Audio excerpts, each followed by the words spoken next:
రామచంద్రాపురం మండలం రాయల చెరువు కట్టపైన నిర్మించిన శ్రీ శక్తిపీఠంలో 6వ వార్షికోత్సవం ఘనంగా నిర్వహిస్తున్నట్లు ఆలయ నిర్వాహకులు వెల్లడించారు. చంద్రగిరి నియోజకవర్గం రామచంద్రాపురం మండలంలోని రాయల చెరువు కట్టపై కుర్తాలం పీఠాధిపతి శ్రీ సిద్ధేశ్వరానంద భారతి మహాస్వామి నిర్మించిన శక్తిపీఠం 6వ వార్షికోత్సవం నేటి నుండి ఏప్రిల్ 5వ తేదీ వరకు 7 రోజుల పాటు వైభవంగా నిర్వహిస్తున్నట్లు శక్తిపీఠం నిర్వాహకులు తెలిపారు. సోమవారం ఆలయంలో మీడియా సమావేశాన్ని ఏర్పాటు చేశారు. శ్రీచక్ర మహామేరుకి కుంభాభిషేకంతో బ్రహ్మోత్సవ కార్యక్రమాలు జరుగుతాయి.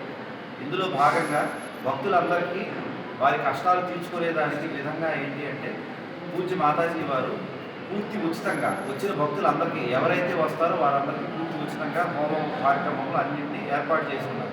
దానికి ఎంతోమంది వందలాది భక్తులు వచ్చి చేసుకుంటూ ఉన్నారు. ఆ తర్వాత ప్రతి ఏటా కూడా స్త్రీ శక్తి నారీ శక్తికి నిదర్శనంగా విమెన్ ఎంపవర్మెంట్ దానికి బాగా రోల్ మోడల్ లాగా నిదర్శనంగా ఉంటూ ఉన్న సమాజంలో అందులోని హిందూ మహిళల్లో ఇలాగా ఉన్నవారికి మాతాజీ వారు ఒకరిని ఎంచుకుని వారికి శ్రీశక్తి పీఠం తరఫున శ్రీశక్తి అవార్డుని ప్రదానం చేయడం జరుగుతున్నది.